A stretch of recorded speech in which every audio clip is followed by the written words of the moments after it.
Good morning students.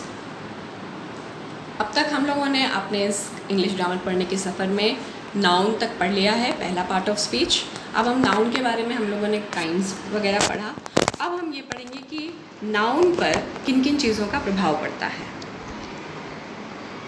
जैसे कि मान लीजिए अगर हम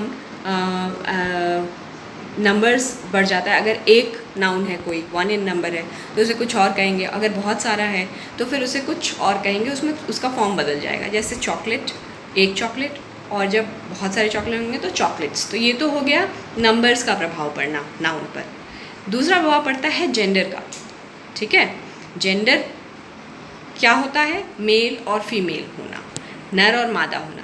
ठीक है, अब जेंडर सबसे पहले कल हम पढ़ेंगे नंबर्स का क्या प्रभाव पड़ता है। आज हम पढ़ेंगे कि जेंडर का नाउन पर क्या प्रभाव पड़ता है। आइए देखते हैं। ये देखिए हमारे पास 4 सेट ऑफ वर्ड्स हैं, 4 सेट्स ऑफ वर्ड्स। अब इसमें देखिए ये जो जितने भी सेट हैं इसमें boy girl, cock sparrow, hen sparrow, lion lioness, hero heroine. ठीक, इसमें जो पहला वर्ड है ये सभी किसको डिनोट कर रहे हैं? मेल एनिमल को। और ये जो सेकंड मेंबर है इस सेट का, ये किसको डिनोट कर रहे हैं? फीमेल एनिमल का। ठीक है, अब देखिए बदल गया ना फॉर्म। मेल एनिमल कुछ और है, फीमेल एनिमल एंटायरली कुछ और है। ठीक, इसमें भी देखिए यहाँ पे ये लग गया, यहाँ पे ये लग गया, बदल गया फॉर्म। यहाँ पर देखिए कुछ सफिक्स लग गया, यहाँ पर भी वही हो रहा है। ठीक है, तो फॉर्म बदल रहा है। ठीक, तो यही है जो नाउन पर प्रभाव डाल रहा है मेल और फीमेल होने का। ठीक, अब हम लोग जानेंगे कि ये जो जेंडर है ये कितने टाइप्स का होता है, जिससे कि नाउन के फॉर्म में बदलाव आ जाता है।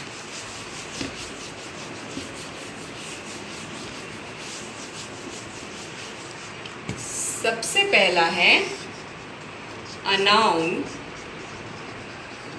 that denotes male animal, male animal या मेलनेस। एक ऐसा नाउन जो मेलनेस या मेल एनिमल को डिनोट करता हो उसे क्या कहा जाता है? Masculine gender. मैस्कुलिन जेंडर, इसे मैस्कुलिन जेंडर कहते हैं। For example boy, lion, man etcetera, ये सब मेल को दर्शा रहे हैं। ठीक है, नर को दर्शा रहे हैं।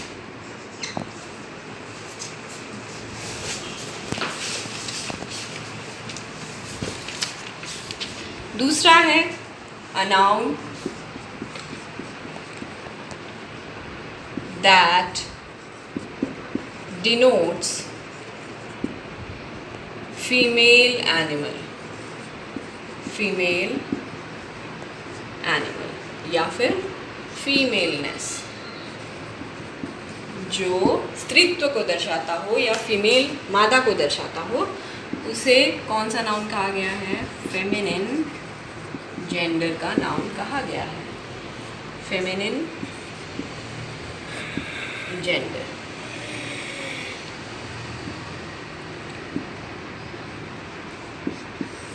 जैसे बॉय का फेमिनिन क्या हो जाएगा? गर्ल, लायन का लायनेस, मैन का वुमन एक्सेट्रा। ठीक, अब क्या होता है, कुछ ऐसे नाउन होते हैं जो मेल के लिए भी यूज़ हो सकते हैं, फीमेल के लिए भी यूज़ हो सकते हैं, कॉमन है, which can be commonly use for male और फीमेल, ईदर मेल और फीमेल, या तो मेल या तो फीमेल। ठीक है, जैसे सोचिए चाइल्ड, अगर हम चाइल्ड कहते हैं तो बच्चा, अब वो मेल चाइल्ड है या फीमेल चाइल्ड है ये नहीं पता चलता है। कॉमनली किसी के लिए भी यूज़ किया जा सकता है, मेल चाइल्ड के लिए भी चाइल्ड ही यूज़ होता है, फीमेल बेबी, बेबी भी बॉय है या गर्ल ये नहीं, कॉमनली दोनों के लिए यूज़ होता है। ठीक है, कज़न, अब चचेरा मेरा भाई है या बहन है, नहीं, कज़न, दोनों के लिए कज़न। तो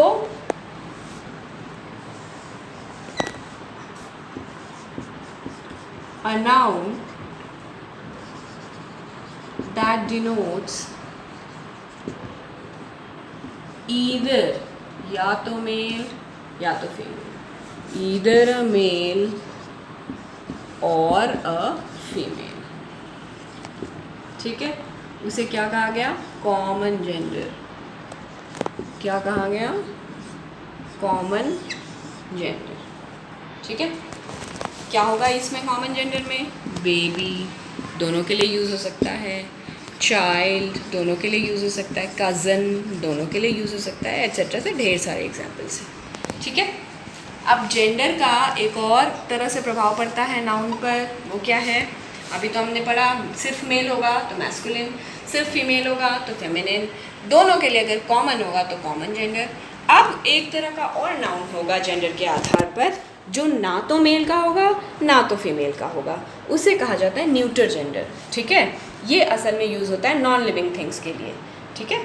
जैसे बुक, अब बुक लड़का है या लड़की पता नहीं है ना, तो ऐसे को क्या कहते हैं? न्यूटर जेंडर के नाउन्स कहते हैं, ठीक है। अ नाउन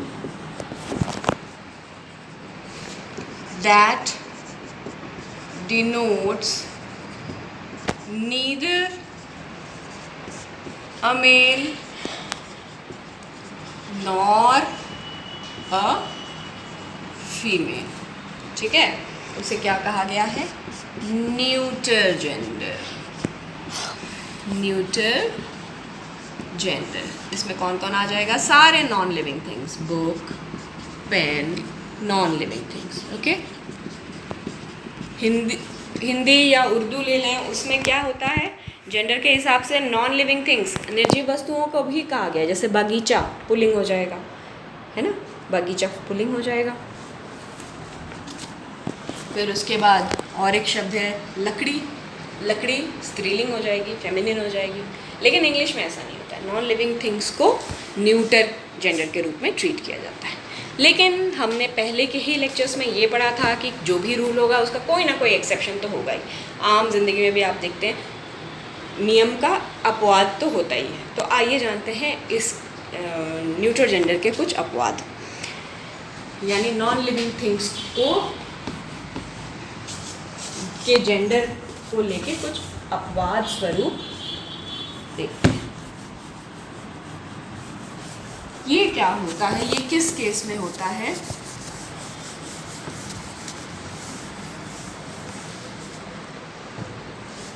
ये तब होता है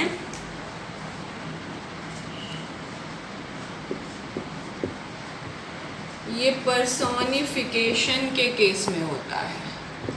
पर्सोनिफिकेशन माने किसी निर्जीव वस्तु को सजीव वस्तु के रूप में जब पोर्ट्रे किया जाता है। कोई निर्जीव वस्तु को सजीव, उसका व्यक्तिकरण, उसका सजीवीकरण होता है किसी निर्जीव वस्तु का, उसे कहते हैं पर्सोनिफिकेशन। तब जो है नॉन लिविंग थिंग्स के भी जेंडर निर्धारित हो जाते हैं। अब ये जेंडर किस आधार पर निर्धारित होंगे? ऐसे तो हमें नर दिखता नहीं है नेचर में कोई भी चीज़, तो इनका कैसे निर्धारण होगा? तो एक आम संकल्पना बना ली गई है कि जहाँ स्ट्रेंथ की बात आएगी या जहाँ वायलेंस की बात आएगी, हिंसा की बात आएगी, है ना, जिससे उसका प्रतीत होगा कि ये इसमें बहुत वायलेंस होगा या इसमें बहुत स्ट्रेंथ होगा, तो उनको मैस्कुलिन कहा गया, उन ऑब्जेक्ट्स को मैस्कुलिन जेंडर दिया गया। और जो नॉन लिविंग थिंग्स जिनका जो कि जेंटल होंगी, ब्यूटी होगा जिसमें, है ना, ग्रेसफुलनेस होगा, है ना, ऐसी चीज़ों को फेमिनिन जेंडर दिया गया, ठीक है। यानी कि वो वस्तु जिनसे स्ट्रेंथ और वायलेंस या वायलेंस का आभास हो, उनको रखा गया मैस्कुलिन जेंडर में। Living things, personification of non living things, ठीक है, उन्हें रखा गया मैस्कुलिन जेंडर में। जैसे सन, समर, टाइम, डेथ एट्सेट्रा, ठीक है, ये सब मैस्कुलिन में रखे गए। और जिनसे ब्यूटी, जेंटलनेस, ग्रेसफुलनेस का आभास हो, उनको किस में रखा गया? फेमिनिन जेंडर में, उन्हें रखा गया फेमिनिन जेंडर में। जैसे अर्थ,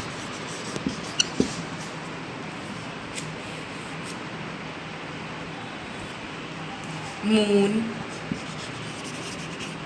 स्प्रिंग एट्सेट्रा, ये सब फेमिनिन जेंडर में रखा गया। ठीक है, ये कॉमनली जो है पोइटिक भाषा, जब बहुत ही साहित्यिक या पद्यात्मक भाषा यूज़ किया जाता है ना, कविता की भाषा में, तब इस तरह से नॉन लिविंग थिंग्स का पर्सोनिफिकेशन होता है, फिर उन्हें जेंडर दिया जाता है। इनके कुछ एग्जाम्पल जैसे देख लीजिए,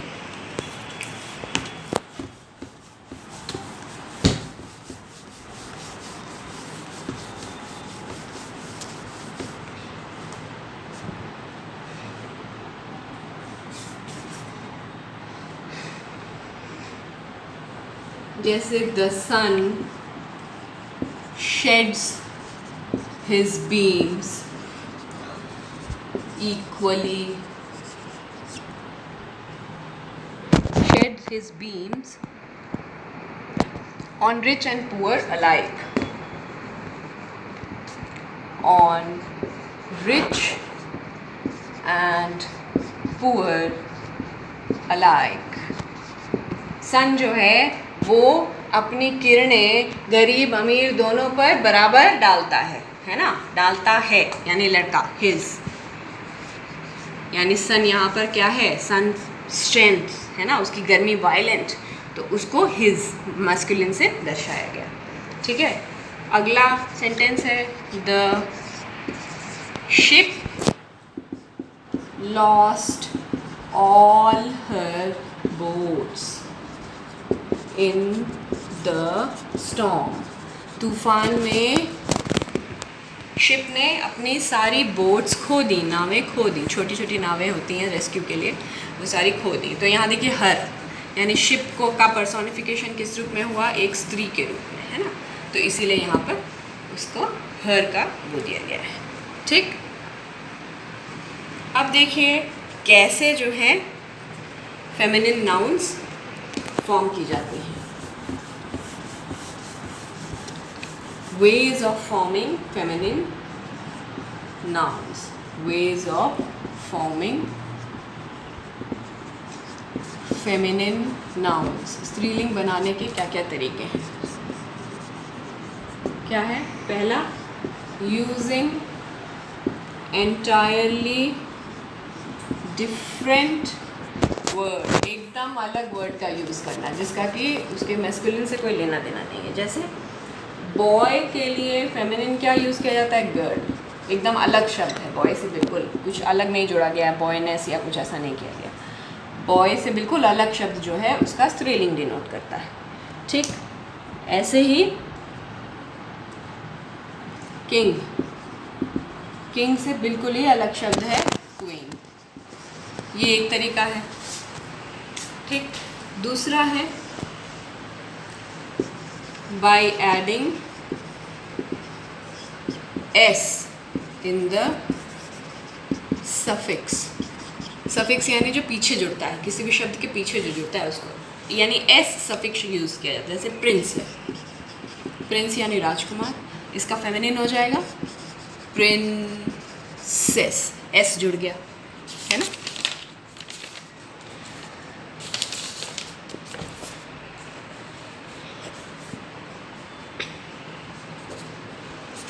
ऑथर,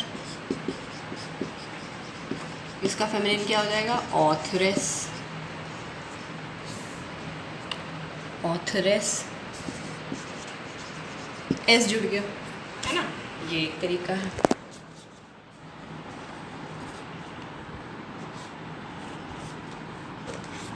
किसी किसी में सफिक्स इन भी यूज़ हो जाता है, जैसे हीरो का हीरोइन, है ना।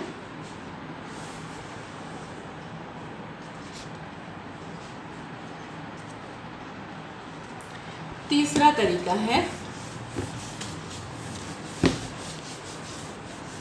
एक वर्ड आगे या पीछे बाय प्लेसिंग, आगे या पीछे कोई एक वर्ड लगा देना, अ वर्ड बिफोर और आफ्टर, पहले या बाद में कोई वर्ड लगा देना, वो उस तरह से। जैसे मैंने पहले भी आपको बताया था, ये कॉक स्पैरो, हैंड स्पैरो लगा दिया जाएगा, आगे एक वर्ड लगा दिया हैंड स्पैरो, तो जेंडर बदल गया, है ना। जैसे मान लीजिए मिल्क मैन, ये आगे लगा, अब ये देखिए मिल्क मैन है, जेंडर बदलना है तो मिल्क मेड लग जाएगा, पीछे वर्ड लग गया, ये आगे लग गया, ये पीछे लग गया, है ना। तो इसी तरह से जो है जेंडर बदलते हैं। तो होपफुली आपको जेंडर का नाउन पर किस तरह से प्रभाव पड़ता है समझ में आ गया होगा।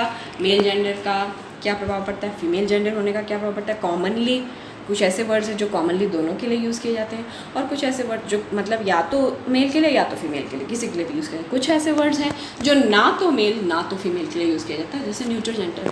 लेकिन न्यूट्रल जेंडर में भी एक एक्सेप्शन है कि नॉन लिविंग थिंग्स को न्यूट्रल जेंडर में रखा गया है, लेकिन जब कविता की जाती है, पर्सोनिफिकेशन किया जाता है किसी गद्य में, है ना, किसी का सजीवीकरण किया जाता है, तो तब स्ट्रेंथ और वायलेंस वाले चीज़ों को का एहसास कराने वालों को मैस्कुलिन में रख दिया गया है, और ब्यूटी, जेंटलनेस, केयर, ग्रेसफुलनेस, इन सब का डिनोट करने वाले को फेमिनिन जेंडर में रख दिया गया है। और वेज ऑफ फॉर्मिंग आपने समझ लिया, या तो कुछ वर्ड लगा देते हैं आगे पीछे तो जेंडर चेंज हो जाता है, या एंटायरली एक नए वर्ड से, है ना, या फिर सफिक्स लगा दिया जाता है। तो होप इस बहुत सारी किताबों में इसके बहुत सारे एग्जाम्पल्स होंगे, आप उनको पढ़ सकते हैं और जान सकते हैं।